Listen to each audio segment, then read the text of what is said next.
Described by director Emma Seligman as a campy queer high school comedy in the vein of Wet Hot American Summer, but more for a Gen Z queer audience, Bottoms focuses on two unpopular best friends, PJ, played by Rachel Sennett, and Josie, played by Ayo Edebiri, who decide to set up an all-female fight club in the hope of getting closer to other girls and maybe, just maybe, lose their virginities at the same time.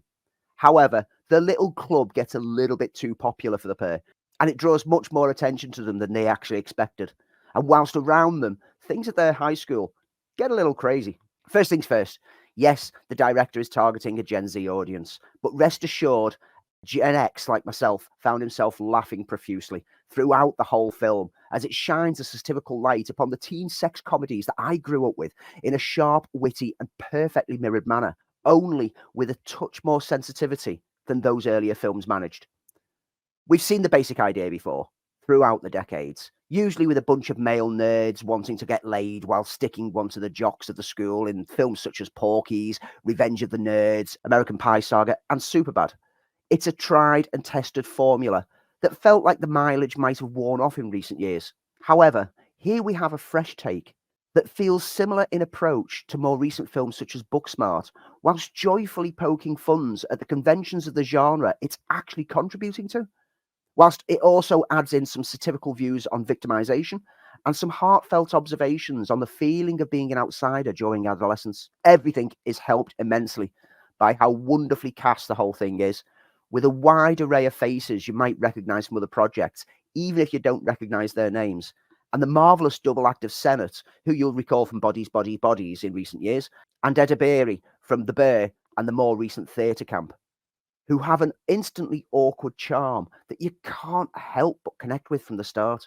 The dialogue exchanges between the pair are hilarious and heartfelt, and they rarely sell the idea that these are two very close friends who still both feel like outsiders to the world around them.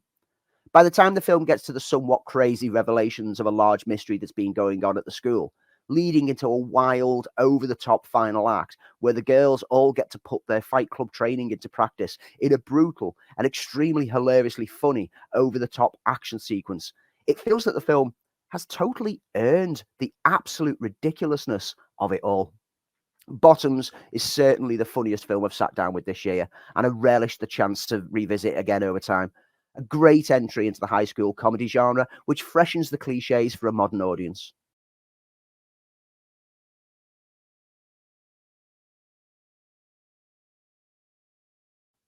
Back in 2014, a point-and-click game came along that caught the interest of a whole generation. In it, you had been assigned to the role of a nighttime security guard at the Freddy Fazbear's Pizza restaurant, where the animatronic characters come to life at night. The idea was to prevent the twisted robotic menaces from killing you by trapping them via your security panel and monitors. The game spawned a wave of sequels, each adding new elements and lore, as well as a wealth of novels and comic books that expanded it further.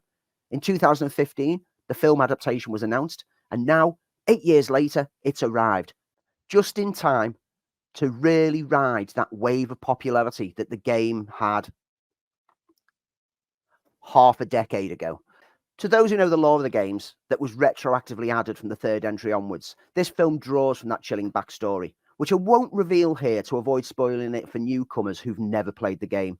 In this film adaptation, Josh Hutcherson plays Mike Schmidt, a security guard who's seeking new employment while struggling to keep custody of his little sister, Abby, played by Piper Rubio, after the loss of their parents. He ends up taking a job as a night watchman at the long-closed pizza restaurant, which the owner still keeps for sentimental reasons. There, he discovers pretty soon that things are a bit off with the place, with the animatronic characters of the restaurant's mascots seemingly having a life of their own. But something else there taps into Mike's dreams of the abduction of his younger brother many years earlier, and it might hold the key to unlocking his memory of what actually happened the day he was taken. Whilst fans of the games are clearly going to lap this up, and indeed, the box office rush this weekend has demonstrated this, for the rest of the audience, this all feels far too familiar, unoriginal, and even bland overall. The film is clearly 5 years too late in arriving, and in the meantime, we've had films such as Willy's Wonderland and the Banana Splits movie, which have riffed on the exact same ideas, beating this film to the punch. In addition, in order to tap into the younger audience who play the game today, as opposed to those who would have played it almost a decade ago, who would now be adults. The choice was made to make the film as an almost family-friendly natured horror. In the US, it got the less restrictive PG-13. Here in the UK, thanks to a couple of bloodier moments, it was slapped with a 15 rating. Sadly, this feels closer in tone to a 12A horror, and the attempts to chill are therefore diminished as a result. Hutcherson, it must be said, does hold his own well in the central performance, and is easy to like and care for the plight of, particularly in the early stages of the film. It's also always a joy to see Matthew Lillard pop up on a film, and he does get to have a little bit of wacky fun here. But around the pair are some pretty terrible performances from the forcibly oblique and mysterious cop Vanessa, played by Elizabeth Lale, to the cliched nasty relative Aunt Jan, Mary Stuart Masterson, who clearly just took the money and ran on this one. And most critically to the escalating drama and tension of the story, the younger sister Abby, who's absolutely devoid of any emotion throughout. It's not that all of these are necessarily bad casting choices, but it's more that the material that they're given to work with is so trite that they've got nothing to offer to it. It has to be said that the faithfulness to the designs of the famous animatronic figures is commendable. And having played the games myself, especially the VR one, which genuinely terrified me, I did love seeing the small moments of early movement and the latter full motion of the figures. But sadly, the rest of the film lacks any genuine tension and frights, and it tries to rely on cheap jump scares that are so heavily signposted that they just washed over me. Five Nights at Freddy's is a film that has arrived too late. It offers too little and it feels too long for the content. However, it does have a bought-in audience, so you can pretty much guarantee it's going to be a success. But whether those fans will turn up for a second film, if it goes into production, remains to be seen.